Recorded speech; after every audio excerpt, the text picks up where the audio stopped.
नमस्ते. तुम्ही ऐकत आहात प्रेम अनमोल असते वाणी. मी आहे तुमची होस्ट वाणी. मागील भागात माझ्या न बोललेल्या प्रेमाला सम्राट विक्रमादित्याच्या सिंहासन 32 मध्ये न्यायासाठी आणले गेले होते. आज तुम्ही ऐकाल स्वप्नील आणि माझ्या प्रेमावर झालेला अंतिम निर्णय, अमर प्रेमाची ती गोष्ट ज्याने माझी उदासी वाढवली, आणि भारत परतताच माझे पापा आणि अलका मॅम यांच्यात सुरू असलेल्या अनोळखी कथेचा पहिला भाग.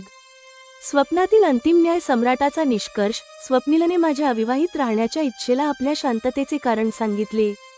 यावर सम्राट विक्रमादित्याने घोषणा केली, तुम्ही दोघेही एकमेकांवर निस्वार्थ भावाने प्रेम करता. आपसात विवाह केल्यानेच या प्रेमाची पूर्णता होते. उदासीचे कारण. माझे डोळे उघडले.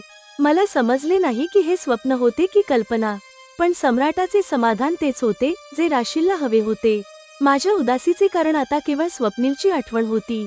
हंसाचे अमर प्रेम. विमानात मी हंसाच्या जोडीची अमर प्रेम कथा वाचली.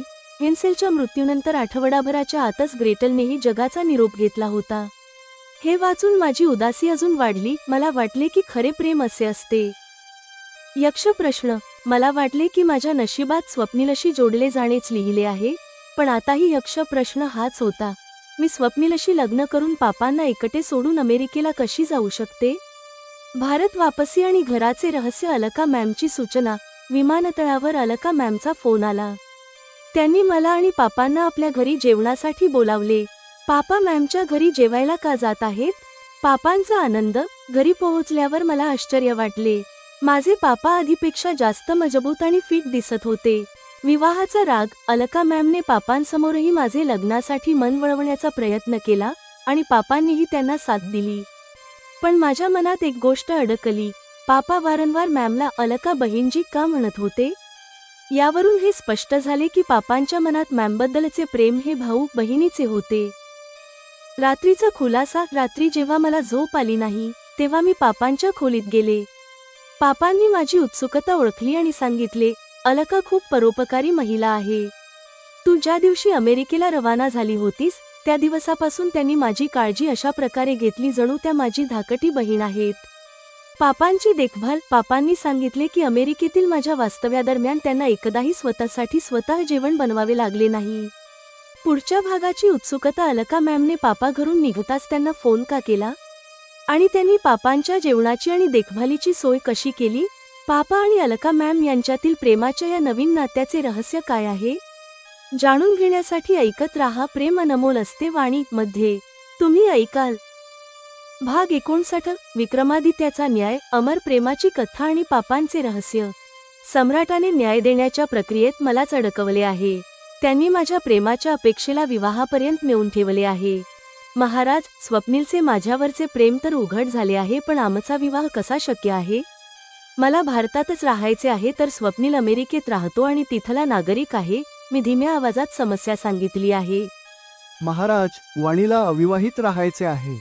हा सुद्धा एक संकोच आहे, ज्यामुळे मी तिला माझी प्रीती व्यक्त केली नाही. स्वप्नीलने आपली बाजू स्पष्ट केली आहे. आता सर्व 32 पुतळ्यांचे हात आशीर्वादाच्या मुद्रेत वर उठले आहेत. महाराज विक्रमादित्याने याचा अर्थ ओळखून घेतला आहे. हे स्पष्ट झाले आहे, तुम्ही दोघेही एकमेकांवर निस्वार्थ भावाने प्रीती करता. आपसात विवाह केल्यानेच या प्रेमाची पूर्णता होते. तुमच्या प्रकरणाचे अशा प्रकारे समाधान झाले आहे. विक्रमादित्याच्या या बोलण्यासोबतच सिंहासन 32 वर विराजमान सम्राट विक्रमादित्य आणि स्वप्नील आणि माझे तिथे असणारे दृश्य ओझळ झाले आहे. चकित होत माझे डोळे उघडले आहेत. माझ्या कानात उडणाऱ्या विमानाचा आवाज ऐकू येत आहे. मला समजले नाहीये, हे स्वप्न आहे की मी कोणत्या तरी विचित्र कल्पनेत हरवले होते. यात सम्राट विक्रमादित्यानुसार समाधान तेच आहे जे राशीलला हवे आहे. मला अविवाहित राहायचे आहे. स्वप्नीलने माझ्यावरचे प्रेम किंवा विवाह करण्याची इच्छा व्यक्त न करण्यामागे खरंच हेच कारण आहे का? माझे भारतातून अमेरिकेला स्थलांतर करणे अशक्य आहे का? माझ्या मनात येणाऱ्या या प्रश्नांची उत्तरे मला नाही, तर वेळेला माहीत आहेत.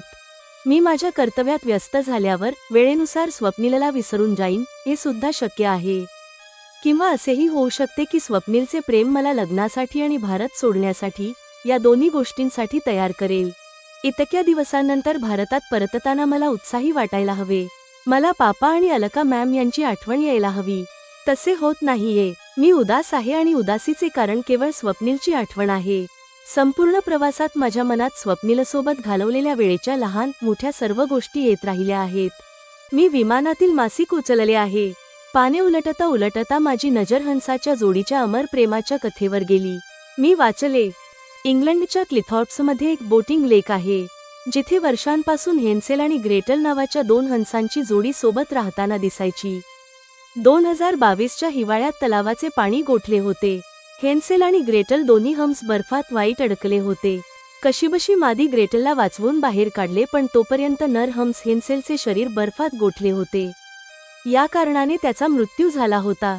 आपल्या जोडीदारापासून दुरावल्यावर ग्रेटल सुद्धा जास्त काळ जगू शकली नाही. हेन्सेलच्या मृत्यूनंतर आठवडाभराच्या आतच तिनेही जगाचा निरोप घेतला. हे वाचून माझी उदासी वाढली. खऱ्या प्रेमाचे हे रूप असते. मग तर हे चांगलेच झाले आहे, मला शिकताना कोणाशी प्रेम झाले नाही. नाहीतर माझे अभ्यासावर लक्ष केंद्रित करणे कठीण झाले असते. जर मला प्रेम झाले असते तर ते शाळेत कॉलेजमध्ये माझ्यासोबत शिकणाऱ्या एखाद्या मुलाशी झाले असते, जो स्वप्नीलसारखा योग्य आणि प्रतिभावान कदापि नसता. कदाचित माझ्या नशिबात स्वप्नीलसोबत जोडले जाणे आहे, म्हणूनच यापूर्वी ना मला कोणाशी प्रेम झाले, ना लग्नाबद्दल पापांचा दबाव माझ्यावर प्रभावी होऊ शकला होता. जरी मी हे सर्व चांगले मानत असले, तरी यक्ष प्रश्न माझ्यासमोर हाच आहे, मी स्वप्नीलशी लग्न करून पापांना एकटे सोडून अमेरिकेला कशी जाऊ शकते? एअरपोर्टवरून बाहेर पडण्यापूर्वीच अलका मॅमचा फोन आला आहे. वेलकम बॅक वाणी, तुला घेण्यासाठी मी वसंताला कार घेऊन एअरपोर्टला पाठवले आहे. तो तुला ओळखतो, तू त्याच्यासोबत ये, त्यांनी सांगितले आहे. थँक्यू मॅम, मी म्हटले आहे. वाणी, तू माझ्या घरीच ये. मी तुझ्या पापांना सुद्धा जेवणासाठी आमंत्रित केले आहे. जेवण झाल्यावर तुम्ही दोघे आपल्या घरी जा, त्यांनी सूचना दिली आहे. ठीक आहे मॅम, मी तसेच करीन. म्हणत मी विचार करत आहे, पापा आणि मॅममध्ये असे कधी आणि कसे झाले, ज्यामुळे पापा मॅमच्या घरी जेवणासाठी पोहोचणार आहेत. मी मॅमच्या घरी पोहोचले आहे. त्यांनी प्रेमाने मला मिठी मारली आहे. मला त्या पुन्हा एकदा स्वतःच्या आईसारख्या वाटत आहेत. मी जेव्हा स्नान करून खोलीतून बाहेर आले तेव्हा माझे पापा सुद्धा तिथे पोहोचले आहेत. त्यांना पाहून मला आश्चर्य वाटले. ते आधीपेक्षा जास्त मजबूत आणि फिट दिसत आहेत. वाव पापा, तुम्ही तर खूप स्मार्ट दिसत आहात. माझ्या अमेरिका वास्तव्यावेळी तुम्ही एकटे राहिलात. एकटे राहिल्याने तुम्हाला त्रास तर होत नाहीये ना? या दिवसात मला या गोष्टींची खूप काळजी वाटत होती. मी त्यांचे पाय धरून नमस्कार करत म्हटले आहे. पापांनी मला प्रेमाने जवळ घेतले आहे. वाणी, मलाही वाटते की माझी जी मुलगी अमेरिकेला गेली होती, परतल्यावर ती त्याहून जास्त आकर्षक आणि लाघवी झाली आहे. पापा मला असे न्याहाळत आहेत, जणू मीच वाणी आहे की नाही यावर त्यांचा विश्वास बसत नाहीये. अलका मॅम, आमची बाप लेकीची भेट बघत आहेत. त्या इतकी चांगली संधी कशी सोडणार? नीरजजी, मी वाणीला म्हणूनच तर म्हणते, वाणी तू लग्न कर. यामुळे तुझे पापा आणि तू दोघेही जास्त आनंदी आणि सुखी राहाल. पण ही दुर्लक्ष करते, मॅमने राशीलचाच मुद्दा हसत हसत मांडला आहे. अलका बहीणजी, तुम्हीच हिला समजावून सांगा. हिने माझ्या इतर सर्व गोष्टी ऐकल्या, पण लग्नाची गोष्ट मात्र ऐकतच नाही. हिचे लग्न झाले की मी सुद्धा मोकळा होईन. पापांनी मॅमच्या सुरात सूर मिळवला आहे. पापांनी मॅमला बहीणजी म्हणून संबोधित केले आहे. याकडे माझे लक्ष गेले. म्हणजेच त्यांना हे माहीत नाही की अलका मॅम त्यांच्याकडे दुसऱ्या नजरेने बघत होत्या. अलका मॅम, पापा आणि राशील मला लग्नासाठी सतत मनवत आहेत. हे मला आवडतही आहे. तरीही मला अजून यात रस नसल्याचेच दाखवायचे आहे.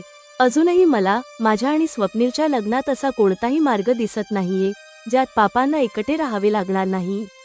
मला हरवलेले बघून पापांनी विचारले, वाणी तू गप्प का आहेस? काहीतरी बोल.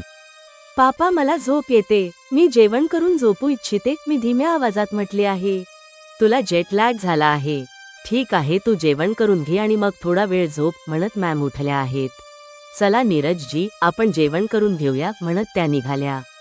पापा आणि मी सुद्धा त्यांच्या मागे गेलो. जेवताना पापा आणि अलका मॅमच गप्पा मारत राहिले. त्यांच्या गप्पांवरून असे वाटत होते की माझ्या प्रवासादरम्यान ते यापूर्वी सुद्धा काही वेळा भेटले आहेत. त्यांच्यातील गप्पा सामान्य आहेत. पापा अलका मॅमच्या व्यवसायाबद्दल आणि मॅम त्यांच्या पुस्तकाच्या व्यवसायाबद्दल विचारत सांगत आहेत. दोघांमध्ये आता ओळख वाढली आहे, हे बघून मला आनंद झाला आहे. जेवणानंतर मॅमना मला थांबवून घ्यायचे आहे. मला पापांसोबत आपल्या घरी जायचे आहे. अलका मॅमनी आपल्या कारने आम्हाला घरापर्यंत सोडले. घरापर्यंतच्या वाटेतही मी पेंगत होते. हे बघून पापा गप्प राहिले. आमच्यात कोणतीही चर्चा झाली नाही. दिवसा झोपल्यामुळे रात्री मला झोप येत नाहीये. माझ्या मनात खूप कुतूहल सुद्धा आहे. पापा जागृत आहेत का हे पाहण्यासाठी मी दबक्या पावलांनी पापांच्या खोलीपर्यंत गेले आहे. जरी खोलीत अंधार असला तरी पापांना माझ्या पावलांची चाहूल लागलेली दिसते. काय झाले वाणी, त्यांनी विचारले आहे. काही नाही पापा, मला झोप येत नव्हती म्हणून पाहायला आले. तुम्ही पण जागे आहात का, मी सांगितले. हे ऐकून पापा अंथरुणातून उठले. त्यांनी दिवा लावून खोलीत उजेड केला आहे. ये बैस, आपण थोडा वेळ बोलूया. पापांनी माझ्या येण्याचा हेतू ओळखला आहे. ते पलंगाला टेकून बसले आहेत. मी सुद्धा त्यांच्या जवळ बसले आहे. आज तुम्हाला मॅमने जेवायला कसे बोलावले? पापा काही बोलण्यापूर्वीच माझी उत्सुकता शमवण्यासाठी मी विचारले आहे. अलका खूप परोपकारी महिला आहे. तू ज्या दिवशी अमेरिकेला रवाना झाली होतीस त्या दिवसापासून त्यांनी माझी काळजी अशा प्रकारे घेतली जणू त्या माझी धाकटी बहीण आहेत. पापांचे विधान कौतुकास्पद आहे.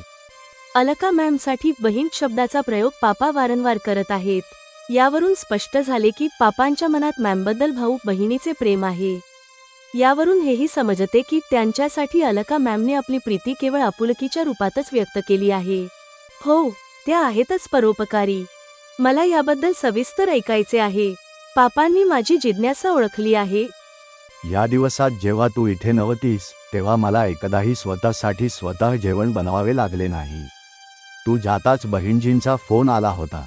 माझ्याकडे त्यांचा नंबर नव्हता. मला माहीत नाही त्यांना माझा मोबाईल नंबर कसा मिळाला. स्त्रीचा आवाज कानी पडताच मी विचारले होते, तुम्ही कोण बोलत आहात? तेव्हा त्यांनी उत्तर दिले, नमस्ते नीरजजी, मी अलका भाटिया बोलत आहे. पापांनी सांगितले. मला समजायला वेळ लागला नाही. अलका मॅमसाठी पापांचा नंबर शोधणे कठीण नव्हते. पापांच्या दुकानातून दिल्या जाणाऱ्या वह्या पुस्तकांच्या पाकिटांवर पापांचा संपर्क क्रमांक लिहिलेलाच असतो. फोन करून मॅमने तुम्हाला काय सांगितले? मला पुढे जाणून घेण्याची घाई झाली आहे. जेमिनीचे विश्लेषण, सादरीकरण, निर्देश आणि मार्गदर्शन. भाग 59 समाप्त.